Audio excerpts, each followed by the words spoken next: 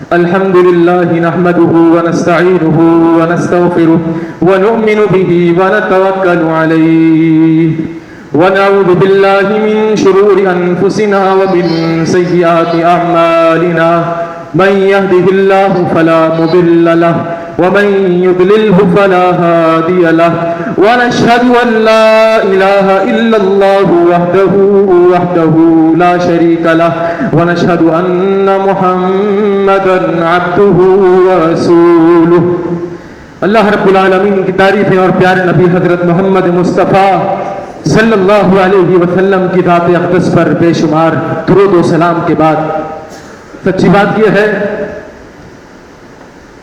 کہ میرے والد گرامی مفتی سہیب شاہی دہلوی حفظہ اللہ تعالی ومتعنا اللہ بطول حیاتہ مسجد ہاگا میں مرکز میں چوتھا جمعہ انہی کا یہاں پر فکس ہوتا ہے اور انہوں نے ہی آنا تھا، لیکن اتفاق ہے کہ انہوں نے اپنی جگہ پر جہاں پر ان کی خطابت ہوتی ہے ادھر ایک نکاح پڑھانا تھا، تو پھر امام صاحب کے حکم کی تعمیل کرتے ہوئے میں آج یہاں پر حاضر ہوا ہوں. یقین جانے میں اس ممبر کا اہل نہیں ہوں. یہ ممبر بڑا عظیم ممبر ہے. یہ ممبر ہمارے آباء و اجداد کا ممبر ہے. میرے پر نانا مولانا عبدالستار محدث دہلوی رحمۃ اللہ علیہ کا ممبر ہے. یہ مولانا عبدالغفار سلفی رحمہ اللہ کا ممبر ہے.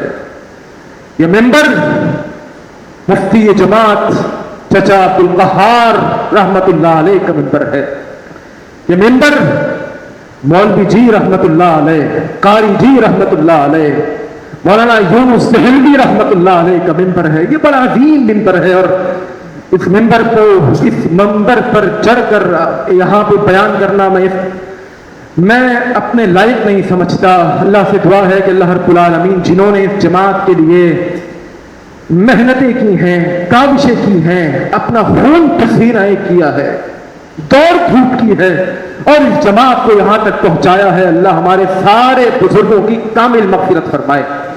امام جماعت مولانا عبدالرحمن سلفی حفظہ اللہ تعالی ومتعنا اللہ بطول حیاتہ، اللہ تعالیٰ ان کو صحت کے ساتھ عافیت کے ساتھ ہم سب کے سروں پر تادیر قائم دائم رکھے.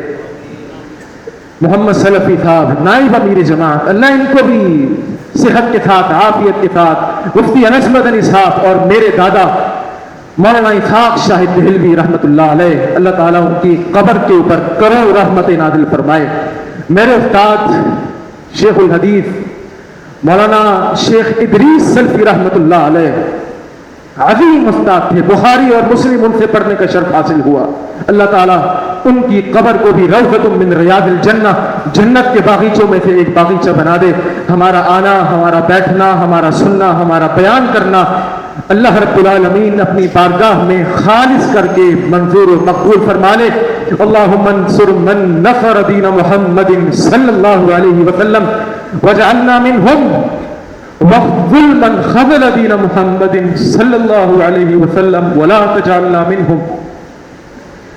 عباد اللہ رحمکم اللہ، ان اللہ یأمر بالعدل والإحسان وإیتاء ذی القربى وینہی عن الفحشاء والمنکر والبغی یعظکم لعلکم تذکرون.